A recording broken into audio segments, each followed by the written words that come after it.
All right, good afternoon, everyone.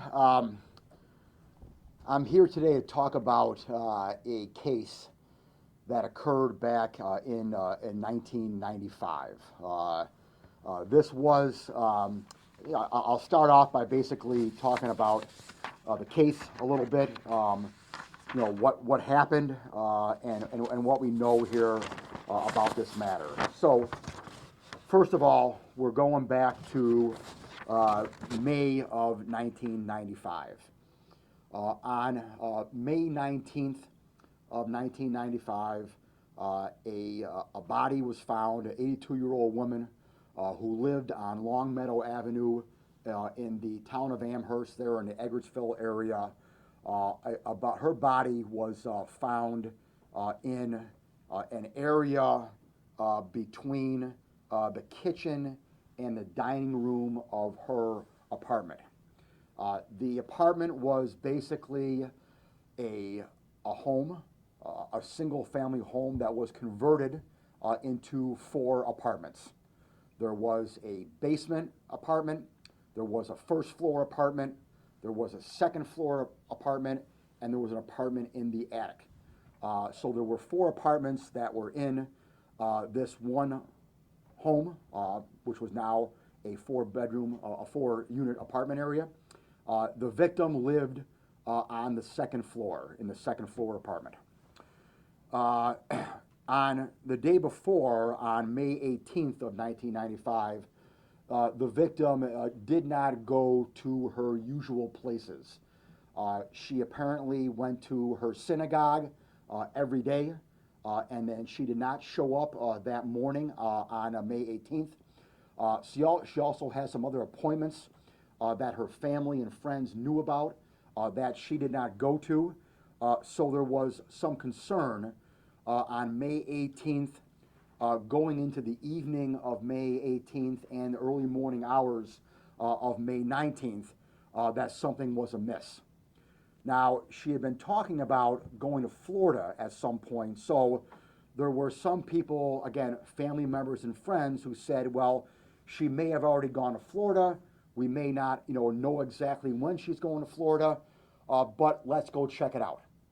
And so they went to her apartment, they being the attic tenant, the person who lived in the attic, and the victim's niece. The two of them went to her second floor apartment at about noon on May 19th of 1995. They got into the apartment and they found her body lying on the floor, like I said before, in the area between her kitchen and her dining room. The victim was beaten and stabbed multiple times. And as you can imagine, there was blood everywhere. There was also blood that was found in other areas of the apartment, including the victim's bedroom, where it appears that there was a robbery that took place as well. So in addition to a murder, we also had a robbery that occurred, and again, the Amherst police came there as soon as the niece and the attic tenant called 911 and called the police, and they arrived immediately thereafter. There was a long investigation into this homicide. This investigation took well over a year and a half. There were some initial suspects that were identified at the time, and there were additional suspects that were also lumped into the possible suspects. Let's call them possible suspects and put them in that pool. The possible suspect pool consisted basically of every tenant that this landlord had. Like I said before, the victim was an 82-year-old landlord of not only the 3 units in her building, but she also owned numerous other properties in Amherst and in the city of Buffalo that she rented out as well. It was well known that the victim wanted all of her rent payments in cash, and she wanted them delivered to her at her second floor apartment. And so that was known amongst kind of the tenant world of hers, and so it was well known that she had a lot of cash at her apartment. So with that knowledge, the Amherst Police Department put on the list every tenant that she had who would have been a possible suspect due to the common knowledge that she had a lot of cash at her apartment. In addition, there were 2 other suspects who were non-tenants that were identified. One was an individual who was going through a foreclosure proceeding on one of the buildings that she owned, and there was some contention between the 2 of them over a foreclosure proceeding. The other was a family member who had borrowed money from her and was not apparently paying it back to her in a timely fashion. So there were multiple suspects that were part of this investigation. Of those multiple suspects was then tenant Renee Lynch. Renee Lynch, who is now 67 years old. At the time, she would have been in her late 30s. Renee Lynch was a tenant of the victim, and Renee Lynch lived on Lisbon Avenue in the city of Buffalo in an apartment that the victim owned, and like I said, Miss Lynch was a tenant. So she was initially in the suspect pool of tenants that were again identified by the Amherst Police Department as possible suspects. In addition to that, while the police were at the scene immediately after the body was found, Miss Lynch called the house, and the Amherst police officer picked up the phone and was talking to Renee Lynch on the phone while they were there processing the crime scene. Miss Lynch gave them her full name, told the police she was her niece, the victim's niece, which was not true.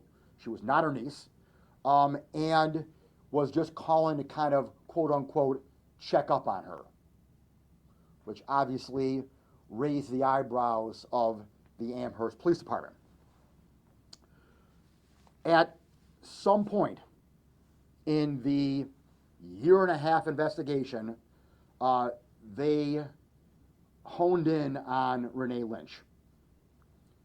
And at some point, Miss Lynch gave a confession. She confessed that her and an accomplice, and she identified a male individual who I will not name because obviously he's not been charged. She identified a male accomplice and her, went to the apartment to rob the landlord. And in the course of the robbery, the male accomplice murdered the victim. And Miss Lynch stated that she never touched the victim. She never had anything to do with the murder at all. She was just present for the homicide while they were in the process of robbing the home. And that was the confession that she gave. The confession was corroborated by other individuals who she confessed to, specifically one other individual who was a jailhouse informant who she allegedly confessed to as well, that she did it, was part of this while they were in jail. That's pretty much all the evidence that they had. However, the district attorney at the time prosecuted the case and got a conviction on the murder and on the robbery. Like I said before, the male accomplice, there was never any other corroborating information or evidence against him, so they were unable to charge him at a time. And obviously today we are still unable to charge him because, again, there's no corroborating evidence, and now we are, like I said, we're here almost 30 years later. So this case first got on my radar after about a year I was in office. And in 2018, Miss Lynch's lawyers, at this time now, Miss Lynch was still in prison. She was found guilty. She was sentenced to 25 years to life, and she was in jail when I took office on January 1st, 2017. And when this case got on my radar in 2018, about a year after I was in office, she was still in jail. And her defense lawyers now, which is the Innocent Project in New York City, along with local counsel Terry Connors here, they made a motion to court. They wanted additional DNA testing done on materials in the home. And I opposed that motion because we were going to get nothing from any new DNA evidence. Miss Lynch, by her own confession, stated that she didn't touch anything. She came in the apartment. Her accomplice did all the work, and she just stood there. So if you're just walking in the kitchen and you're standing there doing nothing, you're not touching anything, your DNA is not going to get on anything. So there's no point in testing for DNA, additional DNA, because she admitted she didn't touch anything. So I opposed that motion. It was going to glean no new information at all. The judge, however, granted the motion and ordered additional DNA testing done, and as I suspected, none of the DNA came back to her. Not surprising. That's not shocking. I expected that. I expected no DNA to come back to her. But that doesn't mean anything. That's quite frankly useless information, because she stated she didn't touch anything. Okay, so now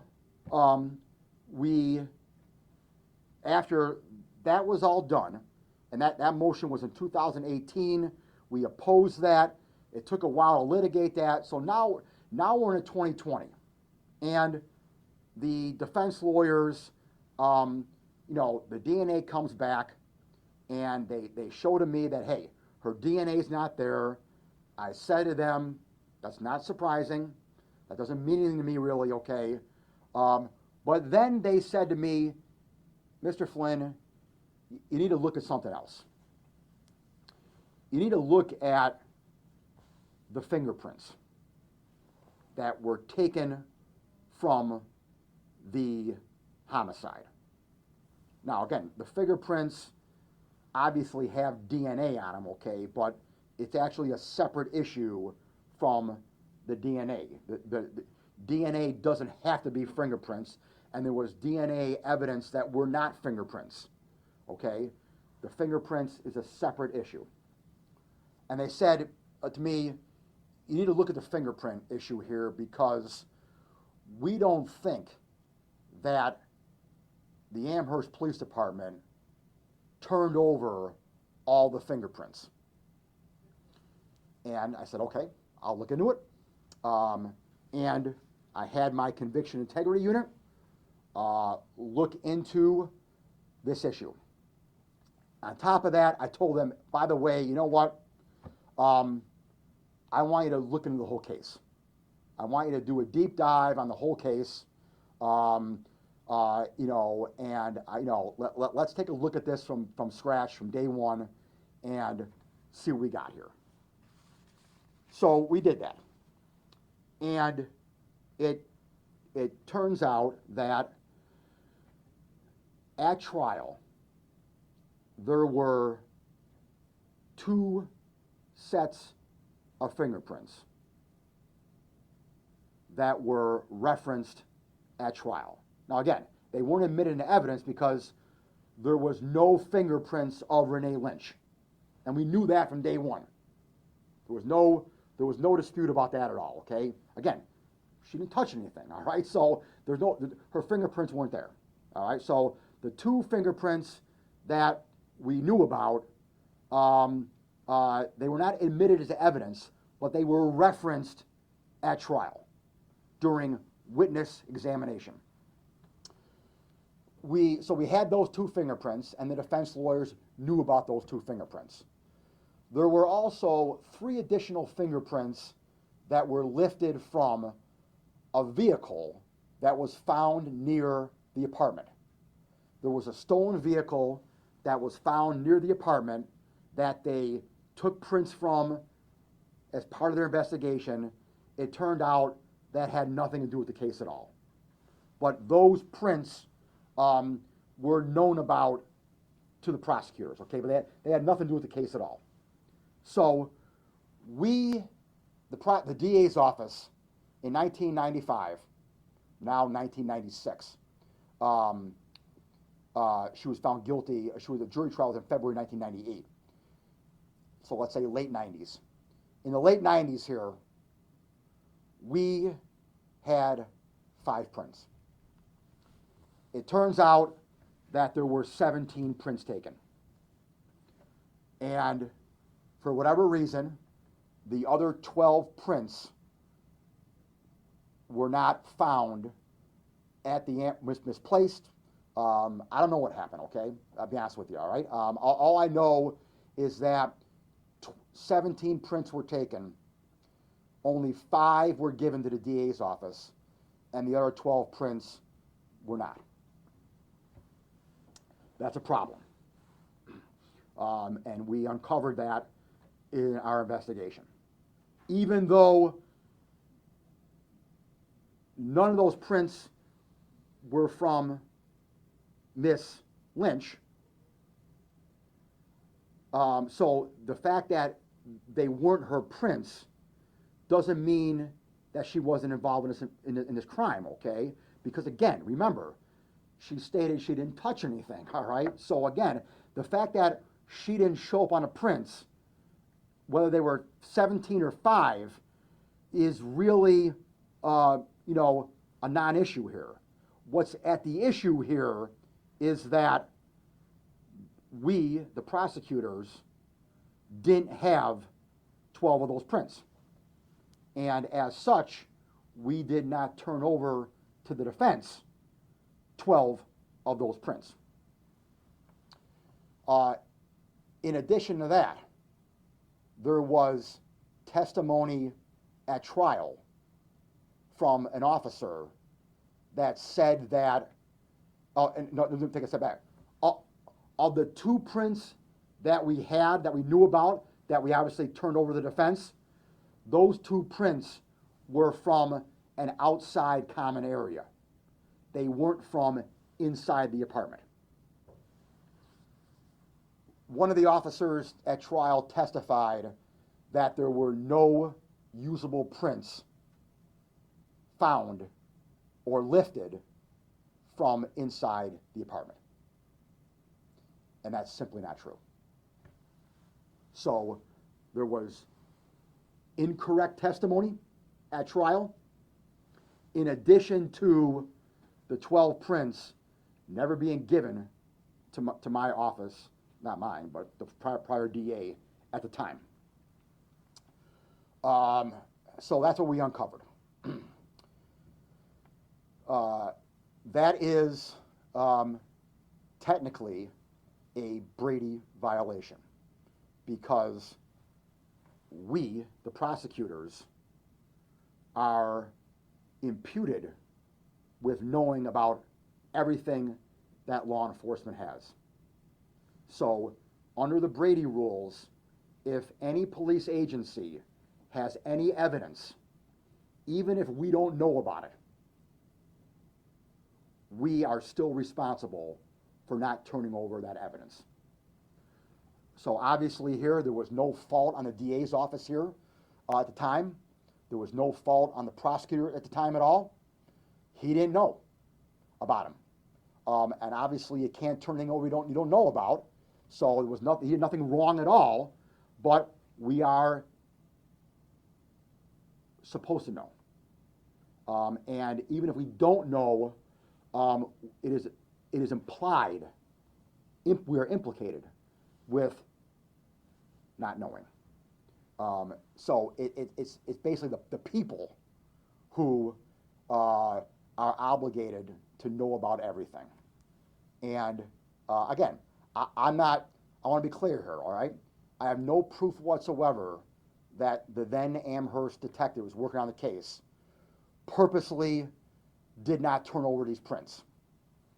That is not what I'm saying at all. I have no proof of that, and it would be unfair for anyone to say that. Things get lost, things get sloppy, things get misplaced. They clearly turned over 5 prints, so it's not, if you're going to purposely hide something, you would probably, it's logical to hide all 17. So they didn't do that, obviously. They turned over 5, but 12 didn't get turned over. And so there is no accusation here, no matter what the defense counsel may say or anyone else may say. There is no accusation here that anyone in the Amherst Police Department purposely did anything wrong. But that doesn't matter. All that matters is the bottom line. The bottom line is that they should have been turned over. And if they were turned over, we would have then obviously had to turn them over to the defense attorney. And that information could have, in my opinion, created reasonable doubt. Especially when on top of that, you had incorrect testimony that there was no usable prints that were lifted from inside the apartment. And that's not true. There were a number of usable prints that were lifted from inside the apartment. So how this played out was the defense attorney made a motion. They made a motion to set aside the verdict, to vacate the verdict, based upon the fingerprints not being turned over to the defense. I did not oppose that motion. And based upon my not opposing the motion, it was granted. And the judge granted the motion to vacate the conviction. That was step one. So now once the vacation, the verdict now was vacated, now I'm back to square one now. Now I still have a valid indictment, all right? So my indictment is still valid. I now have an indictment, and it's up to me now whether or not I'm going to follow through on that indictment and retry the case. And due to the fact that we are almost 30 years later, most of my evidence is missing, or I can't even use.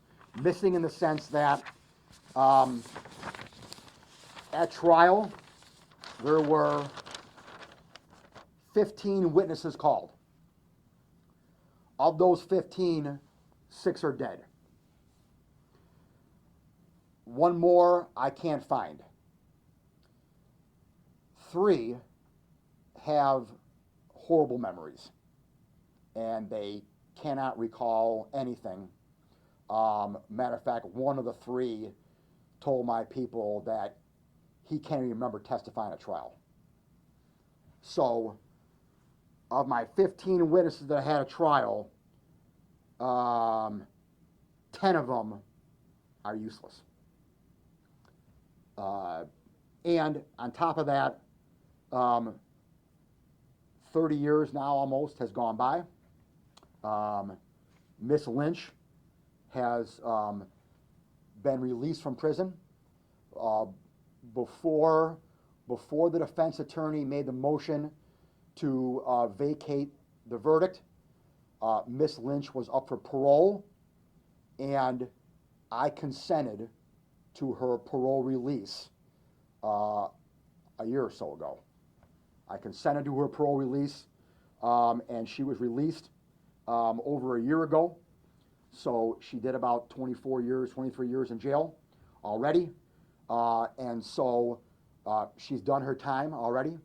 Retrying the case would serve really no purpose at all. She's not going to get any additional time.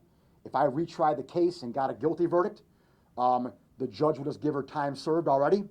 And so there's no point in wasting the taxpayers' dollars and the taxpayers' resources to have another trial here. So earlier this week, I filed a motion to dismiss the indictment. And the judge signed that motion yesterday to dismiss the indictment, and the matter versus Miss Lynch is over. Let me, and then I'll take all your questions, obviously. Let me point out a couple things, though, that I want the reports of this to be accurate. All right. I am not exonerating Miss Lynch. Okay. I am not up here saying that she did not do this. That is not what happened here, okay? I am saying that I do not have enough evidence to go forward 30 years later. And I am saying that it would be a waste of taxpayer dollars to go forward 30 years later. I did not oppose the motion to vacate the verdict because I recognize that it's problematic that all the fingerprints were not turned over. And I recognize that, and there's no way around that. That's a fact. The fact is there were 12 prints that were not turned over. And that's a given, and that's a problem. On top of the fact that one of the witnesses testified that there were no usable prints taken from the apartment, which was not true. And so that is why I did not oppose the motion to vacate, and it's logistical reasons that I'm not going forward with a new trial. So Ms. Lynch was not exonerated, okay?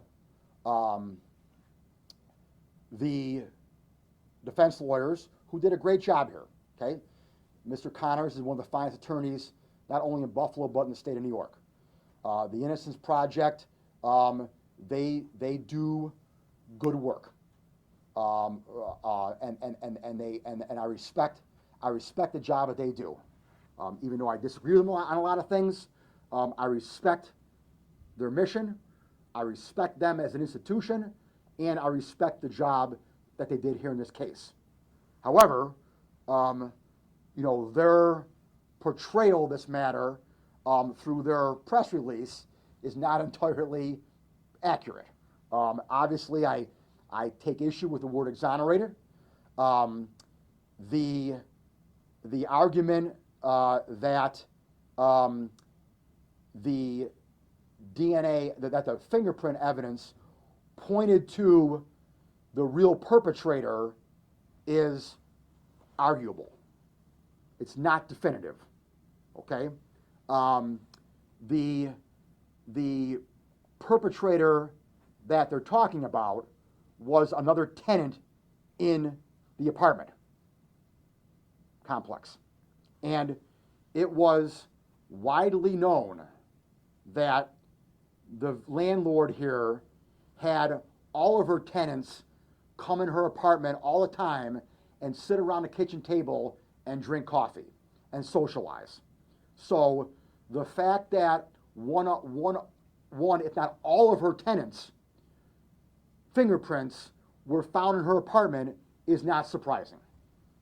If you're a regular at the kitchen table having coffee, drinking tea over an extended period of time, your prints are going to be found in the apartment. Okay? So the fact that this perpetrator, who the Innocent Project is saying that did it because his prints were found in the apartment, is a huge leap. Okay? It's a huge leap. His prints are found in the apartment possibly because he had coffee and tea with her on numerous occasions at her kitchen table. All right? So we can't jump to that conclusion at all. They also testify, they also point out about the jailhouse informant. Now, the jailhouse informant, to be fair, recanted her testimony afterwards. However, the jailhouse informant is now dead. Okay? I can't talk to her.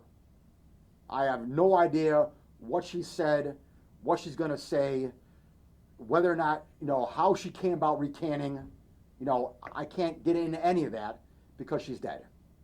So we can't definitively say that the jailhouse informant is telling the truth. We don't know that. She's dead.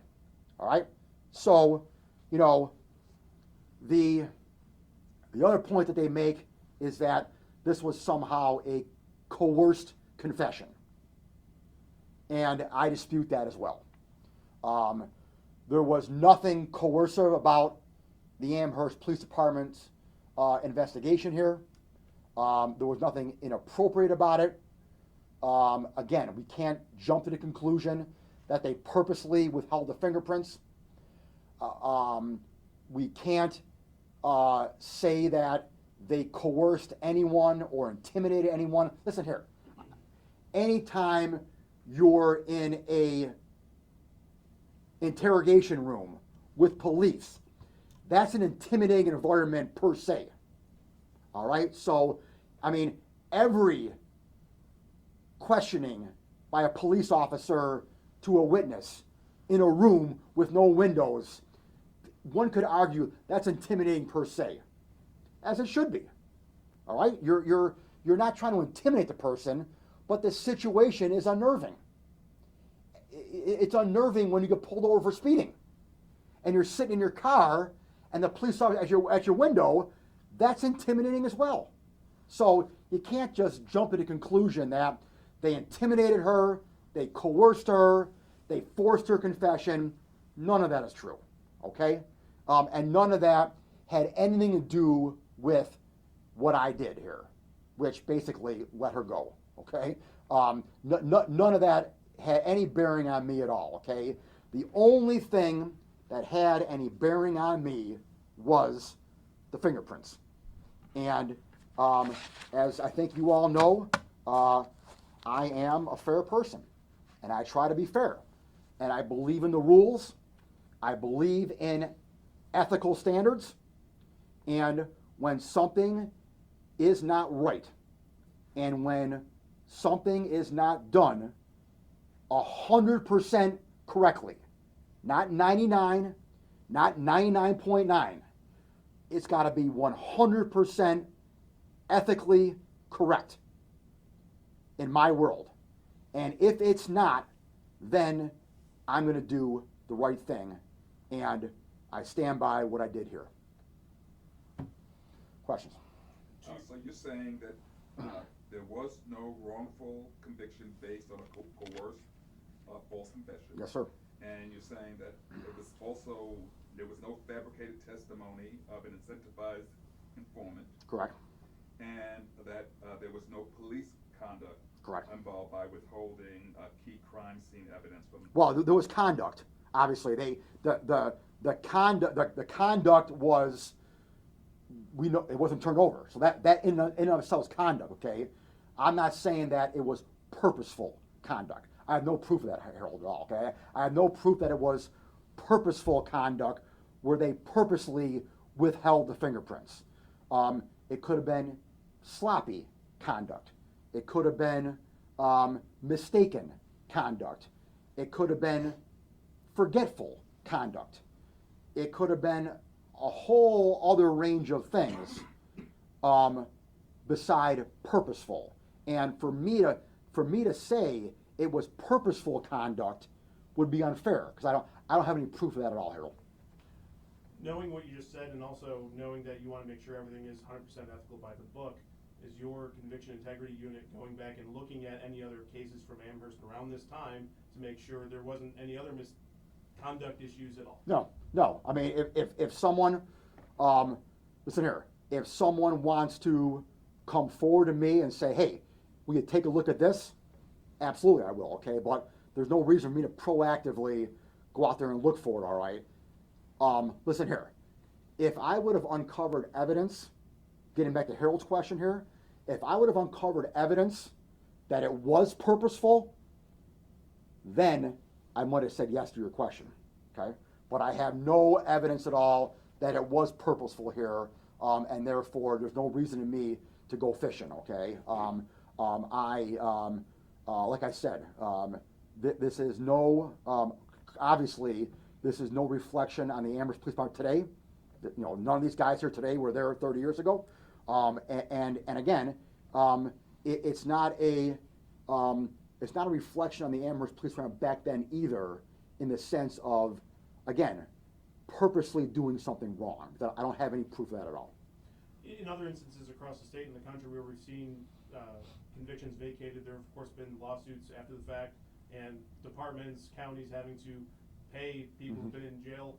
You stop short of saying you're not exonerating her. Correct. But does this open up either the county or Amherst for civil action? For oh yeah, sure. Anytime anyone's conviction is vacated, it opens that door. Yeah. The 12 slides that were not turned over, are those lost forever, or are you still? Oh no. We We got them now. Yeah. I know about them now. Oh, yeah. Yeah. But again, I mean, it's you got to this whole area here is misconstrued a lot of times with the word exoneration. Okay,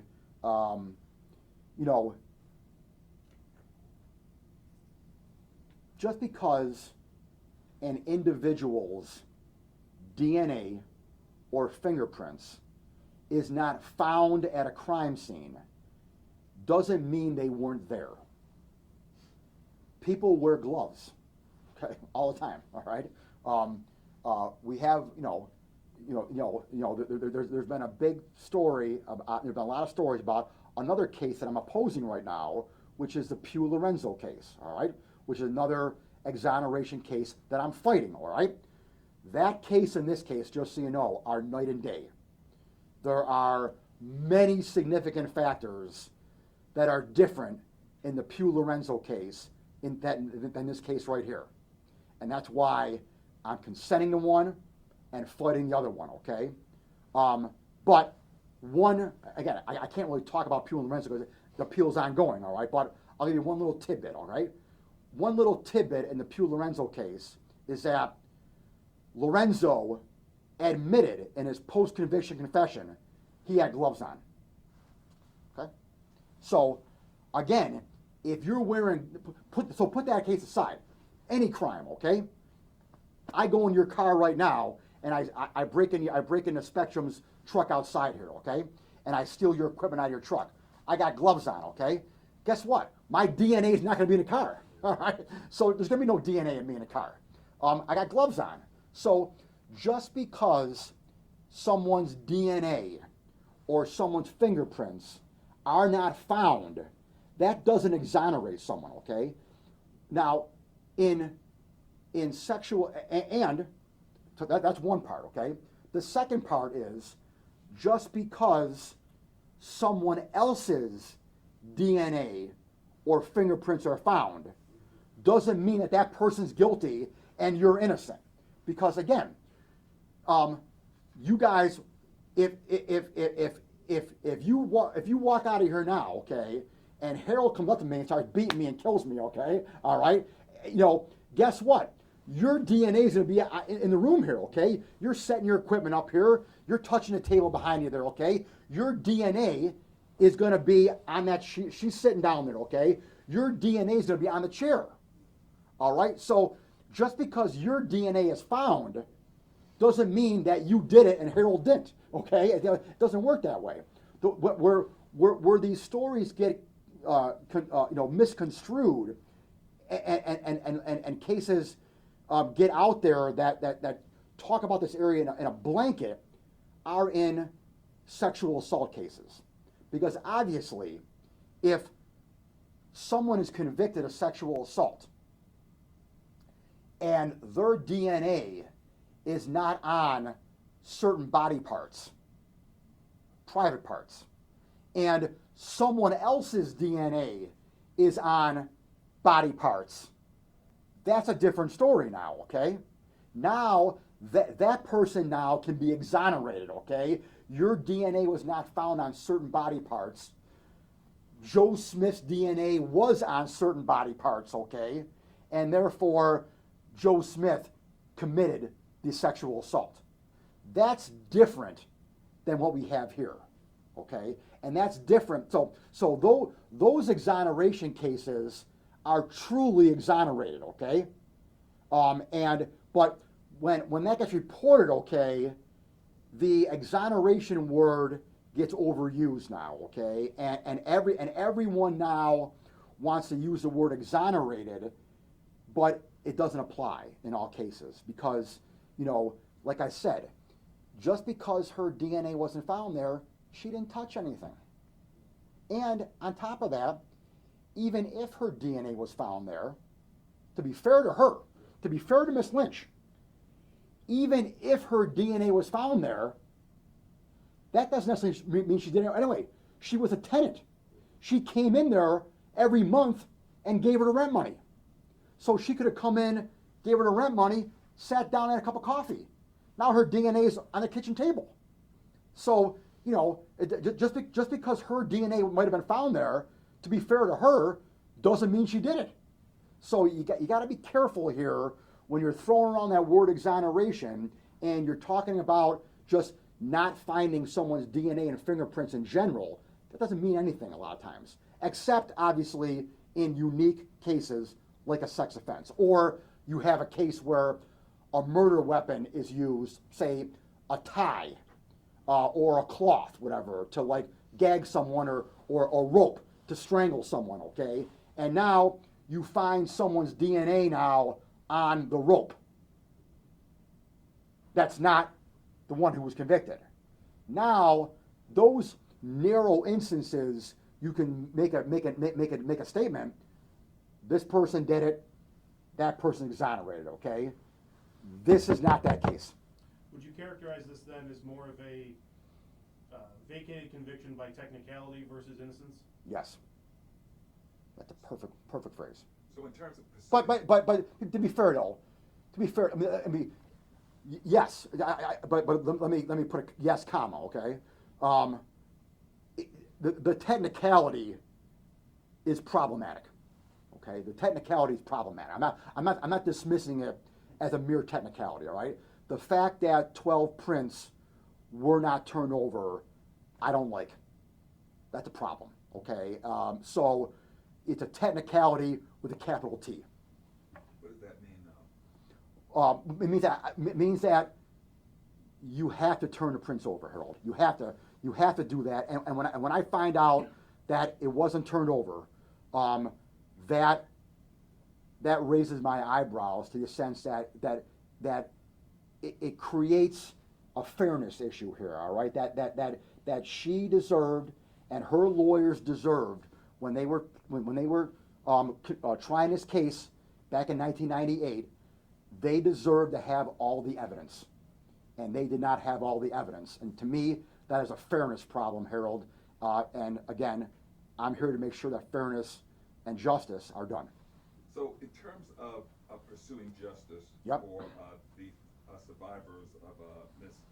Cecilski, does this mean that there's some kind of miscarriage of justice, that nobody's being held accountable? Well, you can say that there's a miscarriage of justice for any unsolved homicide, I guess. I wouldn't go that far. I would, for the family, who we've obviously notified them of what happened here beforehand. For the family of the victim here, this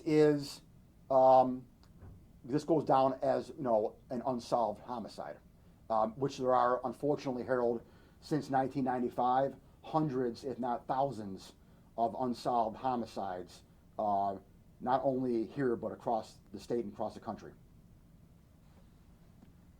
Any other questions? Okay, thank you.